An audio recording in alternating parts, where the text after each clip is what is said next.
Diperlihatkan kepada Abu Sufyan sambil Nabi ngobrol sama dia, bagaimana pendapat tentang Islam, bagaimana begini, sambil pasukan lewat.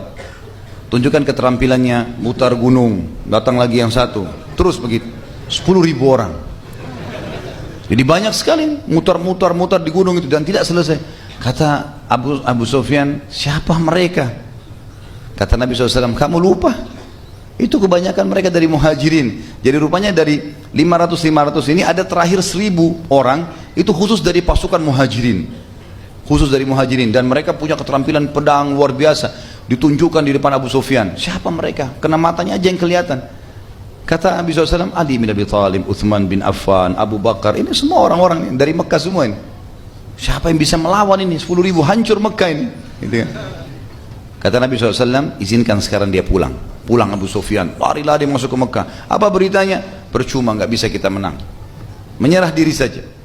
Hindun waktu itu istrinya sempat marah, gitu kan? Hindun ini benci sekali sama Islam. Nanti juga masuk Islam dia. Yang membelah dadanya Hamzah di perang Uhud, benci sekali sama Islam karena ayahnya, pamannya dan adiknya mati terbunuh di medan Badar, gitu kan? Maka kata Hindun, jangan percaya orang gendut ini, gitu. Begitu riwayatnya, ditunjuk suaminya, karena suaminya bilang, serahkan diri, percuma, 10.000 pasukan, ini sebentar lagi masuk nih. Kalau kita aman, kita akan aman. Karena sebelumnya Abu Sufyan bilang, hai Rasulullah, bagaimana saya selamatkan Mekah kalau begitu? Kata Nabi, siapa yang masuk ke rumahmu, aman. Karena Abbas sempat bisikin Nabi, ya Rasulullah, Abu Sufyan ini suka dengan jabatan, kedudukan, beri dia jabatan supaya Islamnya kokoh, dia masih mu'allaf. Kata Nabi, siapa yang masuk ke rumahmu Abu Sufyan, dia aman. Kata Abu Sufyan, rumah saya kecil, Mekah masih banyak gitu. Baik, siapa yang masuk ke Masjid Haram aman, masih juga belum cukup, satu kota Mekah. Kata Nabi SAW, siapa yang menutup pintu rumahnya, nggak ada di jalan raya Mekah pada saat pasukanku masuk, aman. Kata Abu Sufyan, ini yang luas. Dia pulang lalu dia tadi motivasi orang Mekah, menyerahlah demi Allah, begini saya lihat begini, saya lihat begitu, diceritain semua. Hindun datang, jangan percaya orang gendut ini. Bahkan Hindun sempat mengatakan, bunuh saja dia. Karena Hindun tidak terima itu, kan? Maka dia bilang, jangan percaya perempuan ini, saya lebih kenal dia, gitu. Ini istri saya. Kalau kalian percaya saya sebagai pemimpin, percayalah ini yang terjadi. Kalau kalian nolak, sebentar lagi habis semua ini. Siapa yang masuk ke rumahku akan aman.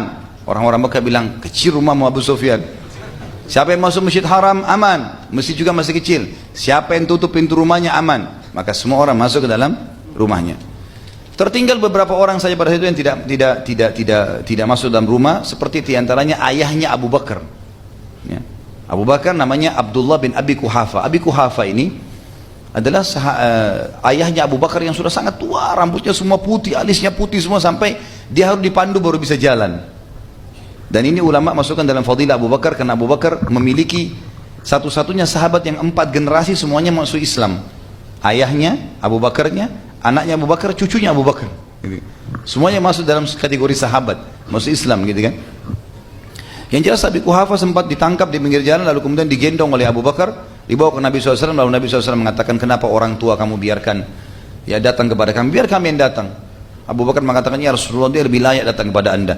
Lalu Abi Quhafa masuk Islam. Dan di situ keluarlah hadis Nabi SAW mengatakan, karena rambutnya putih semua, warnahilah, bawa dia kepada istrinya, suruh warnahi rambutnya selain warna putih. Diwarnai warna hitam, warna merah selain hitam, ya, hitam nggak boleh. Maka keluar hadis tentang masalah pewarnaan rambut pada saat itu. Yang jelas Nabi SAW waktu masuk ke Mekah tidak ada perlawanan, beliau memberikan instruksi. Ada 10 orang. 10 orang, dimanapun kalian dapat dia, bunuh, walaupun mereka bergantung pada kiswahnya Ka'bah. 10 orang ini nggak bisa lolos, harus ditangkap, bunuh, gitu kan. Begitu instruksi Nabi SAW. Dan 10 orang ini teman-teman sekalian, yang pertama namanya disebut Ikrimah bin Abi Jahal. Ini tokoh yang sedang kita bahas nih. Nama yang paling pertama Nabi SAW sebut Ikrimah, karena dia sangat benci Islam. Dan ternyata pada saat itu satu-satunya yang menyusun pasukan. Dan Ikrimah pada saat itu subhanallah memang dia mengajak beberapa temannya yang masih sebaya dengan dia, diantaranya Safwan bin Umayyah bin Khalaf. Masih ingat Umayyah bin Khalaf juga yang terbunuh di perang Badar, tokoh Quraisy, temannya Abu Jahal. Kemudian dia mengajak Hisham, ya, Harith bin Hisham, beberapa tokoh-tokoh Quraisy yang memang jahat-jahat ini dikumpulin sama Ikrimah, keluar dari kota dari perbatasan Mekah, lalu kemudian membutuh pasukan untuk menyerang kembali, gitu kan.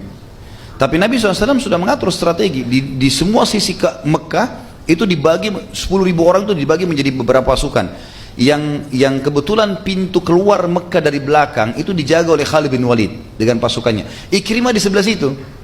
Jumlahnya ratusan orang pada saat itu Ikrimah. Tapi jumlah Khalid bin Walid besar. Jumlah Khalid bin Walid di atas 2.000 orang pasukannya. Dan Khalid bin Walid yang memimpin, gitu kan. Maka pada saat ketemu dengan Ikrimah, kata Khalid, hai Ikrimah, ini Rasulullah, depan matamu jelas-jelas masuk Islam. Aku pun seperti kamu dulu kufur, tapi tahu ini kebenaran, berislamlah. Kamu akan aman. Dan sekarang perlu kamu tahu, salah satu dari 10 orang yang diancam dibunuh adalah kamu. Berimanlah, berikan jalan. Kata Ikrimah, tidak, demi Allah, saya tidak akan menyerah sampai saya mati, gitu kan. Tetap bersikukuh, gitu kan. Lalu kata Khalid bin Walid, baiklah kalau gitu, menyingkirlah, karena Rasulullah larang kami memerangi siapapun kecuali yang ada di jalan-jalan Mekah yang ketangkap diserahkan ke Nabi. Dan ada 10 orang yang kami disuruh bunuh, termasuk kamu. Tapi kami disuruh bunuh kamu di dalam Mekah. Kalau kamu di luar Mekah sekarang ini, kami nggak bisa. Minggirlah, kasih jalan. Dia bilang tidak.